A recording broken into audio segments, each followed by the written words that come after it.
growing up in the military and then not going that route after my grandfather did it and my dad did it, not going that route. But then seeing like as a country, there's been this weird fetishization of all things military, right? So with that in mind, but there's still a ton of value in there, right? So I mean, I've probably gone pretty far into the echelon front, Jocko Willink, extreme ownership, dichotomy of leadership, wormhole. All great stuff. Oh yeah. As long as you're being self-aware to like not like. You're not a Navy SEAL. Yeah, exactly. Like I didn't read a bunch of books and now I'm going to go to war.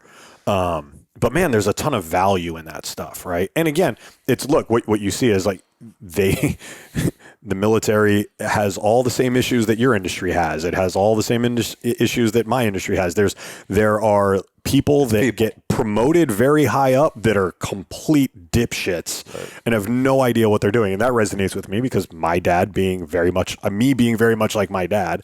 I remember my dad coming home and like, bit this motherfucker, like how, I went through the same thing.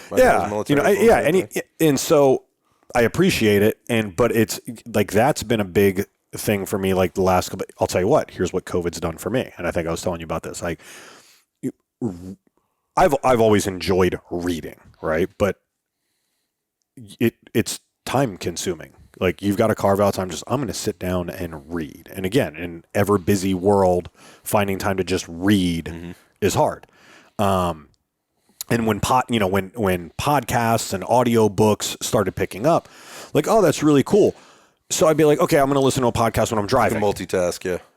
I don't like listening to podcasts when I'm driving. I like having the windows down and the music up, and that's what driving time is for me. Yeah. And if I did put on a podcast when I was driving, I'd get 30 minutes into it and realize I hadn't listened to shit. Right. Or I'm going to, I was trying to find times to do it. And working out, I work out at gyms that have very loud music and lots of distractions. And like, you can't listen to a podcast when you're in one of my gyms. Like that shit's just not happening. So when COVID hit and I'm working out in my garage and I'm working out in my driveway, man, I started plowing through audiobooks, started plowing through podcasts. So like really like the last 2 years has been like this intensive, like I've probably knocked out more books via audio, like via Audible, and more podcasts in the last 2 years than ever before. And now I find myself like, that's part. Sometimes like, even if like, so again, in the whole like intrinsic, extrinsic motivation to like work out, even sometimes like when I'm not motivated to work out, what'll get me to go work out is like, oh, you know what? I've got a podcast that I want to listen to and I'm going to put that on. And while I'm listening to it, I'm going to work out. But yeah, I mean, for me, like the self-development thing has just been like to get better as a leader. Like, there's some stuff that you can do just through reps, right? Reps, you're going to get better, the more interactions that you have. But like, if you step back, like, okay, if I'm going to put out a better version of me, I've got to input better stuff. And so it's just actively seeking out like, okay, what's going to be a good book to read or listen to and what's a good podcast to get turned on to. And again, just for people at large, I mean, like the availability of information, is just, we spend so much time, Googling images of cats and, and not using the internet for all the things that it could be. Yeah. I wonder what the big takeaway is, with all of that. I mean, obviously, because there is that all that content out there. Like, what do you really take away, in the end? What has been the big takeaway to this point, and how have you seen it impact not just yourself professionally, but also personally, and even as a dad, as a husband, and as just a dude?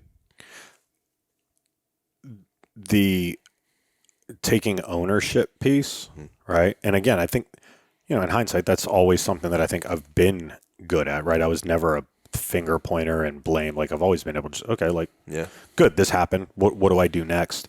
I think a powerful thing just for anybody to do is, there's this piece like in one of the, extreme ownership books, like even if something isn't your fault, even if it's not, like factually, it's not your fault.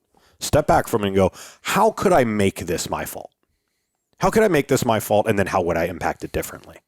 Right. And I think that's like with any, like applying that to lots of different things, right? Like whether it's parenting, whether it's some shit going on in my daughter's life, whether it's some stuff going on at school, whether it's stuff going on with my wife, whether it's stuff going on with work, even stuff that like objectively, I just go, okay, well, somebody else clearly fucked that up. And I could just step back and go, that's not my fault. But like, if you can pause and just go, even if I got to do some mental gymnastics, how could I make this my fault and then improve it? Well, that's just going to have cascading effects, right? Because then other people are going to appreciate, I think other people are going to see that. They're going to appreciate that. So when future things happen, people are going to round up for you. Or people like there's a lot of positives to that. So I think that's probably over the last 2 or 3 years, that's probably like a big thing for me, is that not just taking ownership of things that you should, but like taking it a step further and like, how do I make things that aren't my fault? Like, how could I make that my fault and how can I make it better?